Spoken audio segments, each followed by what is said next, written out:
Imagine yourself staring at your phone, waiting for an important message that never comes.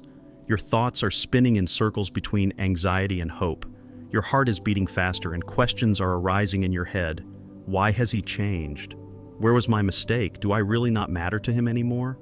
These experiences are familiar to many. At such moments, we lose touch with ourselves and plunge into doubts and self-criticism. But what if the answers are not outside, but inside us, in our unconscious? As Carl Jung wrote, today we will talk about how the unconscious communicates with us through intuition and feelings. We will reveal the concept of Jung's shadow and teach you to hear yourself in order to get rid of fear and doubts in relationships. You will learn why it is important to let people go, how to learn to choose yourself without guilt, and how this leads to inner harmony and peace. After watching the video to the end, you will learn to let go of expectations and live with confidence and spiritual clarity. Our subconscious is not just a repository of forgotten memories, as is often believed. For Jung, it is a powerful force that guides our lives, even when we are not aware of it. The subconscious communicates with us through the language of symbols, sensations, and intuition. However, in everyday life, we often ignore its signals. When you experience anxiety, especially in a relationship, it is not an accident. Your subconscious is giving you a signal. We tend to explain premonitions by heightened sensitivity, but Jung argued that intuition is not a weakness, but an important way of knowing the truth.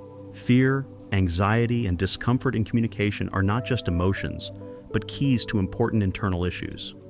For example, if someone suddenly begins to distance themselves and you become anxious, it may not be about them, but about you. It is a signal.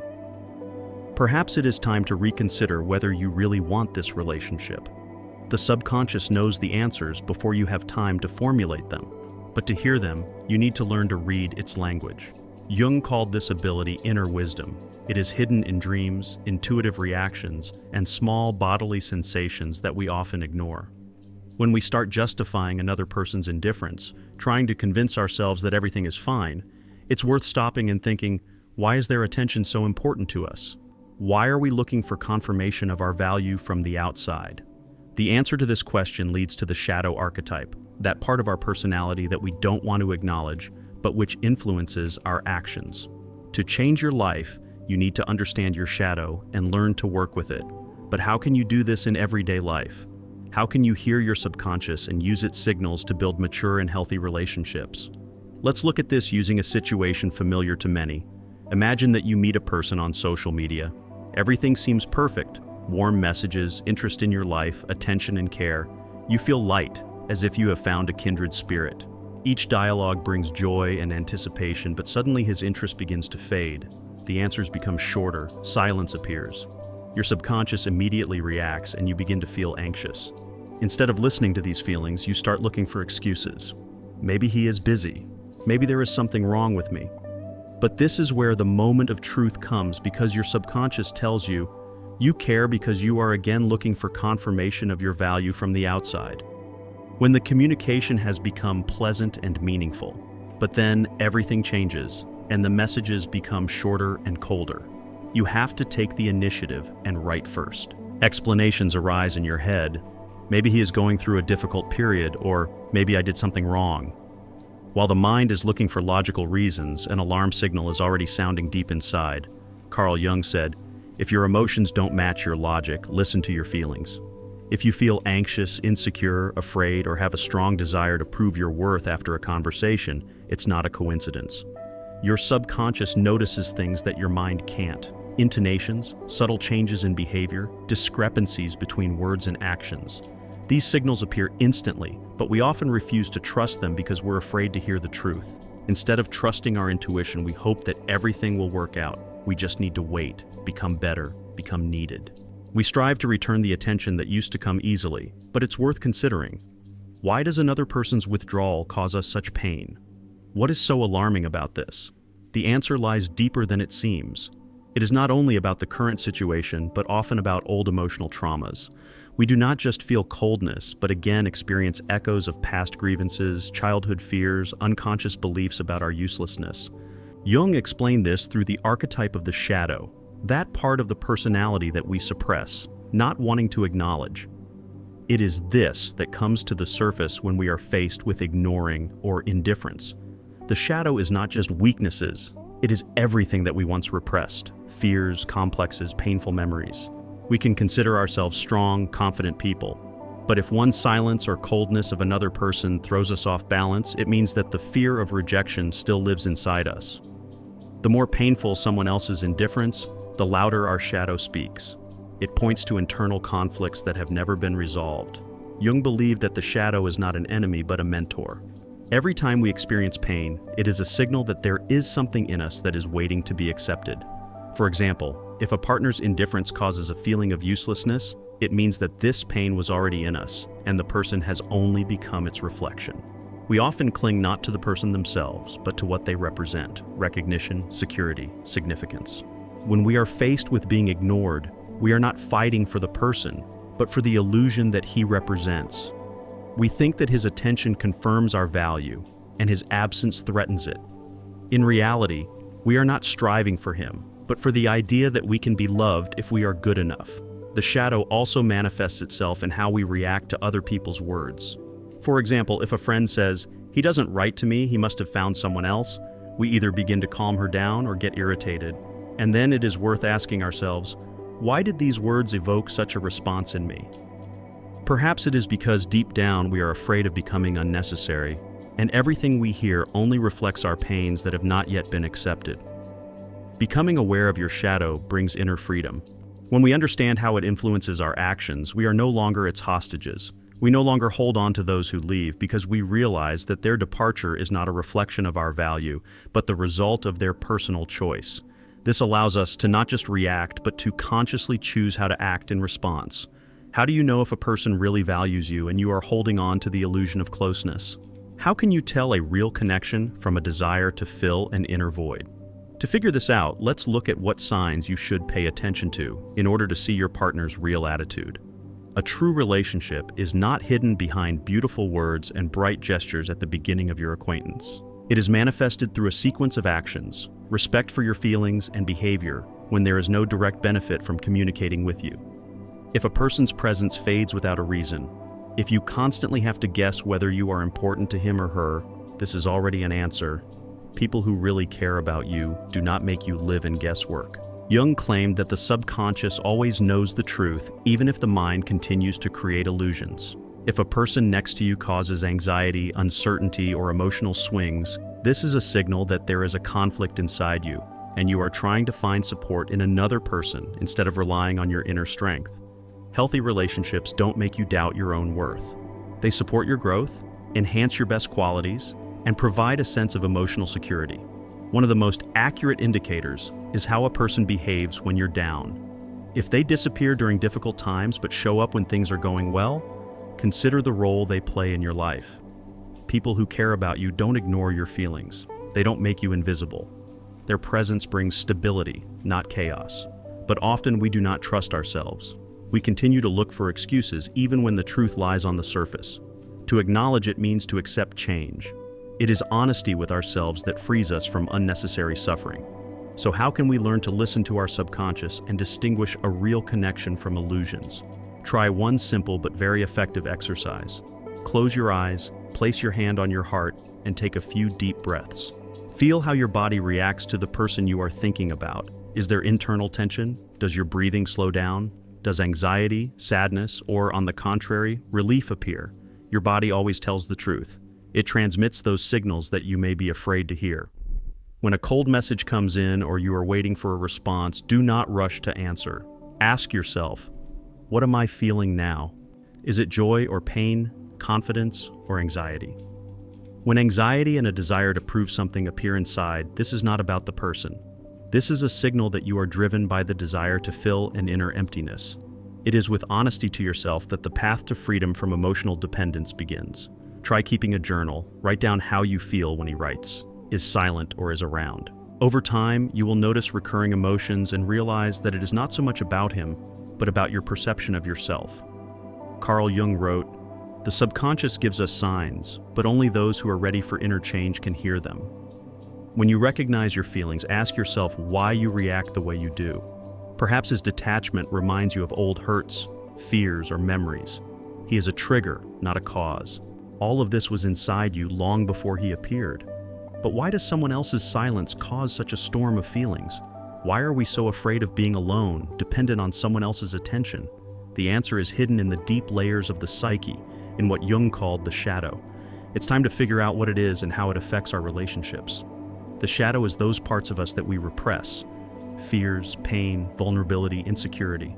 It is formed in childhood, when we are taught to hide weaknesses in order to be good. But the repressed does not disappear. It remains with us, manifesting itself in moments when someone distances themselves or ignores us. We experience not just resentment, but a feeling of insignificance and uselessness. It is not the person themselves who hurts us. It is our shadow that makes itself known, reminding, "You are afraid of being abandoned." We cling to a person, trying to prove that we deserve love, although in reality it is a dialogue with our own pain. We think that we are fighting for love, but in reality we are trying to convince ourselves of our own value. Jung said, "The shadow is not an enemy, but our inner teacher." When it comes out, it means that it is time to meet it face to face. Do not run from these feelings. Ask yourself an honest question. What is it in me that is reacting so violently? Why is the fear of abandonment so strong? This is the path to healing. The longer we deny our shadow, the more it controls us. It pushes us into painful attachments, makes us look for love where there is none, and makes us suffer from being ignored. But as soon as we acknowledge its power, we become freer. We begin to understand the behavior of others. It is not an assessment of our value, but a reflection of their own choices. The shadow prevents us from seeing people as they are. We perceive them through the prism of our inner reality. Often, without even noticing it, we project our expectations, fears, and even childhood dreams onto others. Jung called this the projection mechanism. We invest in another person qualities that actually belong to us, both light and dark. Projection distorts our perception and prevents us from soberly assessing relationships. This is especially noticeable when we fall in love or become deeply attached. Then we see not the person, but our own reflection. It is not he who becomes the object of love, but what he symbolizes: recognition, security, significance.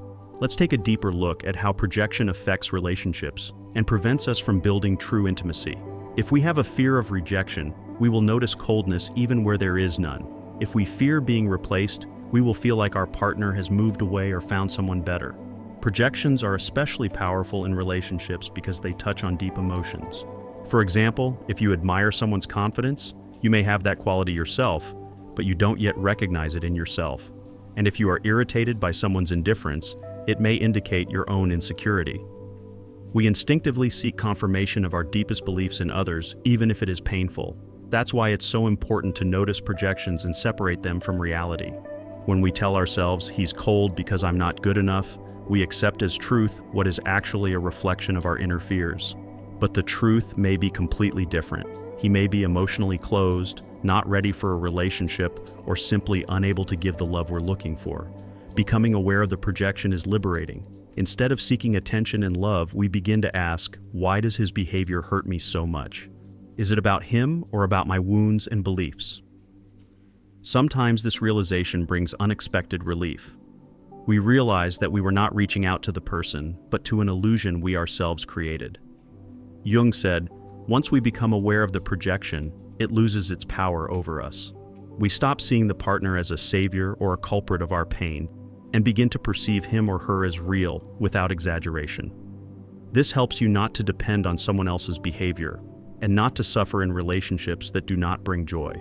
If someone shows indifference, and you still hold on, ask yourself, what exactly am I trying to get? Love, confirmation of significance, a sense of need. If the answer concerns your self-esteem, then the problem is not with them, but with you. This is why people suffer from being ignored and rejected. They feel that with the departure of the other, a part of themselves is gone. But this is an illusion. You cannot lose what has always been inside you. Love, acceptance, confidence, these are not things that someone from the outside can give you. They are already inside you. You just have not learned to recognize it yet. So how do we stop clinging to emotionally unavailable people? How do we make a choice for ourselves without feeling guilty? It's time to talk about real letting go, not as a defeat, but as an act of mature strength. Letting go means consciously stopping holding on to something that no longer brings inner harmony. It's not the end of hope, but a rejection of illusions. We often cling to people not because we really need them, but because we're afraid of being left alone with the emptiness inside. But this emptiness is not an enemy. It's not a punishment, but a space where something new can be born, something more real, more complete, and more yours. Jung wrote, "When we let go, our unconscious responds. It begins to transform with us, opening the way to a new perception of ourselves and our relationships. It is at the moment of letting go that true freedom begins." You have probably noticed that as soon as you finally decide not to chase someone anymore, something inside seems to let go. An invisible weight falls from your shoulders. This is a sign that you have finally connected with your true self. By stopping fighting for someone else's attention, you reclaim your energy, your dignity, and your integrity. Letting go is not giving in, but consciously choosing a different direction. It is not passive waiting, but active movement, refusing to suffer, to constantly prove your worth and directing all your power inward. And once you make that turn, the world begins to respond. New people appear, new opportunities appear that do not require you to be someone else to be accepted. Stopping the fight for someone's attention means recognizing that your worth is not determined by who stays or who leaves. True love doesn't make you feel unworthy, inadequate, or out of place. When someone keeps you in doubt, disappearing and returning as if in a game of survival, it's time to ask yourself an important question. Why am I holding on? True strength is the ability to say to yourself, "I deserve more." It's the ability to walk away, even when your feelings are still screaming, "Stay." You don't lose someone who can't appreciate you. You simply open the door to those who are ready, and above all to yourself, to your freedom, your integrity, your inner peace. Now you have tools that will help you understand yourself, your reactions, and emotions more deeply. The subconscious speaks to us in the language of sensations, anxiety, and intuition. Carl Jung said that the answers already live inside us. We just need to learn to hear them. And as soon as you start listening to yourself, you will stop depending on other people's attention.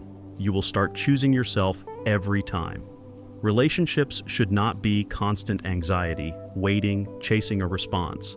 If someone makes you doubt yourself, this is not your person. This is a trigger showing where inside you it still hurts. These signals are the path to healing. When you let go of emotionally closed people, you begin to have people in your life who look at you with respect, who hear you and appreciate the real you. Remember, letting go does not mean losing. It means choosing yourself. It means choosing a path where there is no pain from expectations, where you are in harmony with yourself and move forward without looking back at those who are not walking with you. If you found this video useful, please like and subscribe to stay up to date with new episodes on psychology, the subconscious, and inner strength. Share in the comments what moments particularly touched you. Have you ever felt like your subconscious was trying to warn you, but you didn't hear it right away? Support each other in the comments. Perhaps your story will inspire someone to take a step toward freedom. Thank you for being with us. See you in the next video.